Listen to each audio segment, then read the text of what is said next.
Available secretariat യോഗത്തിൽ പങ്കെടുക്കുന്നതിൽ കൂടുതൽ ശ്രദ്ധിക്കണമെന്ന് തോമസ് ഐസക്കിന് സംഘടനാ റിപ്പോർട്ടിൽ നിർദ്ദേശമുണ്ട്. KN ബാലഗോപാലിനും KK ശൈലജയ്ക്കും പ്രശംസയുണ്ട്. മന്ത്രി മുഹമ്മദ് റിയാസ് മാധ്യമ കടന്നാക്രമണത്തിന്റെ ഇരയാണെന്നും റിപ്പോർട്ടിൽ പറയുന്നുണ്ട്. റഹീസ് റഷീദ്, ചില നേതാക്കൾക്ക് തല്ലും തലോടലും ഒക്കെയുണ്ട് അല്ലേ? യെസ്, തോമസ് ഐസക്കിനാണ് സംഘടനാ റിപ്പോർട്ടിൽ ഒരു ഉപദേശം ഉള്ളത്. അവൈലബിൾ സെക്രട്ടേറിയറ്റിൽ പങ്കെടുക്കുന്നതിന് കൂടുതൽ ശ്രദ്ധ പുലർത്തണം തോമസ് ഐസക് എന്ന് പറയുന്നു. സമാന വിമർശനം സെക്രട്ടേറിയറ്റ് അംഗമായ M സ്വരാജിനെതിരെയുമുണ്ട്. ഈ രണ്ടാളുകൾ അവൈലബിൾ സെക്രട്ടേറിയറ്റിൽ സജീവമായി കൃത്യമായി പങ്കെടുക്കുന്നില്ല. അതിൽ കൂടുതൽ ശ്രദ്ധ വേണം എന്നൊരു ഉപദേശമാണ് ഇതിൽ റിപ്പോർട്ടിലുള്ളത്. സാമ്പത്തിക പ്രതിസന്ധിയുടെ ഘട്ടത്തിൽ നല്ല പ്രവർത്തനം സംസ്ഥാനത്തെ ധനകാര്യ വകുപ്പ് മന്ത്രി സ്ഥാനത്തിരുന്ന് നടത്തുന്നുണ്ട് KN ബാലഗോപാൽ എന്ന് പറയുന്നുണ്ട്. കേരളത്തിലെ മാധ്യമങ്ങളുടെ കടന്നാക്രമണത്തിന്റെ ഇരയാണ് PM മുഹമ്മദ് റിയാസ് എന്ന് ഈ രേഖയിൽ പറയുന്നു. രാഷ്ട്രീയ കാര്യങ്ങളിൽ അപ്പപ്പോൾ പ്രതികരിക്കുന്ന സഖാവാണ് റിയാസ്. അതുകൊണ്ടാണ് മാധ്യമ കടന്നാക്രമണത്തിന്റെ ഇരയാകുന്നത് എന്ന് പറയുന്നു. പാർട്ടി ചുമതലകൾ ഏറ്റെടുത്ത് ഏറ്റവും നല്ല രീതിയിൽ അത് കൈകാര്യം ചെയ്യുന്ന സഖാവാണ് കേന്ദ്ര കമ്മിറ്റി അംഗം KK ശൈലജ എന്ന് ഈ റിപ്പോർട്ടിൽ പറയുന്നു.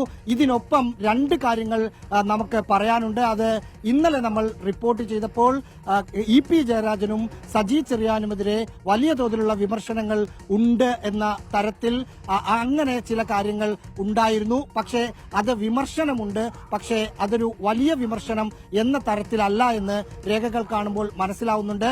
അതിൽ പ്രസംഗത്തിൽ ശ്രദ്ധിക്കണം എന്നത് സജി ചെറിയാന്റെ കാര്യത്തിൽ കൃത്യമായി തന്നെ പറയുന്നുണ്ട്. സെക്രട്ടേറിയറ്റിൽ പങ്കെടുക്കാത്തതിന്റെ പ്രശ്നം EP ജയരാജന്റെ കാര്യത്തിലും പറയുന്നുണ്ട്. EP ജയരാജനെ LDF കൺവീനർ സ്ഥാനത്ത് മാറ്റിയെന്ന് പറയുന്നുണ്ട്. അതിനൊപ്പം അത് പറയുമ്പോൾ തന്നെ ഈ രണ്ടു പേരുടെയും പ്രവർത്തനം നല്ല രീതിയിലാണ്. ആലപ്പുഴ ജില്ല കേന്ദ്രീകരിച്ച് അവിടെ പാർട്ടി കെട്ടിപ്പടുത്താൻ കടലോര മേഖലകൾ കേന്ദ്രീകരിച്ച് കൊടുത്ത ചുമതലകൾ ഏറ്റവും വൃത്തിയായി ചെയ്യുന്ന സഖാവാണ് സജി ചെറിയാൻ എന്നാണ് ഈ രേഖയിൽ പറയുന്നത്. EP ജയരാജന് പല സംഘടനകളുടെ പോഷക സംഘടനകളുടെയും ചുമതലകൾ കൊടുത്തു. അതൊക്കെ നല്ല രീതിയിൽ ചെയ്യുന്നുണ്ട് EP ജയരാജൻ എന്ന് പറയുന്നു. EP ജയരാജന്റെ കാര്യത്തിൽ ശ്രദ്ധിക്കേണ്ട കാര്യം അടുത്തിടെ ഉണ്ടായ വിവാദങ്ങളൊന്നും അദ്ദേഹത്തെ സംഘടനാ റിപ്പോർട്ടിൽ പ്രതിക്കൂട്ടിൽ നിർത്തുന്നില്ല. പ്രകാശ് ജാവ്ദേക്കറെ കണ്ടതും ആത്മകഥയുമായി ബന്ധപ്പെട്ട കാര്യങ്ങൾ ഒന്നും പറയുന്നില്ല. പക്ഷേ അദ്ദേഹത്തെ മാറ്റിയതാണ് എന്ന് പറയുമ്പോൾ പോലും നല്ല കാര്യങ്ങൾ പറയുന്നതിനൊപ്പമാണ് വിമർശനങ്ങൾ ചെറുതായിട്ടാണെങ്കിലും ഉള്ളത് ഈ രണ്ടുപേരുടെ കാര്യത്തിലെന്ന് എടുത്തു പറയണം. Okay, thank you Rahees Rasheed. അതൊരു തിരുത്തൽ കൂടിയാണ്. പ്രിയപ്പെട്ട പ്രേക്ഷകരെ, ഉത്തരവാദിത്തപ്പെട്ട മാധ്യമം എന്ന നിലയിൽ ആദ്യം നമുക്ക് കിട്ടുന്ന സൂചനകളായിരിക്കുമല്ലോ നമ്മൾ വാർത്തയെ നൽകുക. പലപ്പോഴും ആ സൂചനകൾ തെറ്റിപ്പോകുന്ന ഒരു ഘട്ടം എത്തും. പ്രത്യേകിച്ച് CPM-ന്റെ പാർട്ടി കോൺഫറൻസും CPM-ന്റെ സംസ്ഥാന സമ്മേളനവും ഒക്കെ റിപ്പോർട്ട് ചെയ്യുമ്പോൾ നമ്മൾ അതിൽ ഉത്തരവാദിത്വം കാട്ടണം. രേഖകളുടെ അടിസ്ഥാനത്തിൽ മാത്രമാണ് നമ്മൾ സംസാരിക്കുക. അപ്പോൾ രേഖകൾ ഇന്നിപ്പോൾ പുറത്തു വരുമ്പോൾ ഇന്നലെ നമ്മൾ റിപ്പോർട്ട് ചെയ്തതുപോലെയല്ല.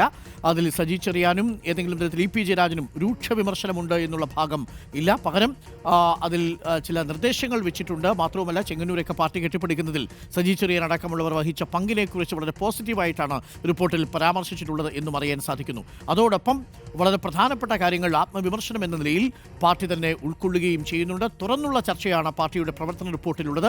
പാർലമെന്ററി വ്യാമോഹം, റിയൽ എസ്റ്റേറ്റ് ബന്ധം, സഹകരണ സ്ഥാപനങ്ങളുമായി ബന്ധപ്പെട്ട് പാർട്ടി നേതാക്കളിൽ കണ്ടുവരുന്ന അനാരോഗ്യകരമായ പ്രവണതകൾ, ഇതെല്ലാം തന്നെ പ്രധാനപ്പെട്ട ചർച്ചാ വിഷയമായിട്ട് മാറുകയും ചെയ്യുന്നുണ്ട്. വ്യക്തിപൂജയടക്കമുള്ള വിഷയങ്ങളിലും പ്രവർത്തന റിപ്പോർട്ടിൽ പരാമർശമുണ്ട് എന്നാണ്.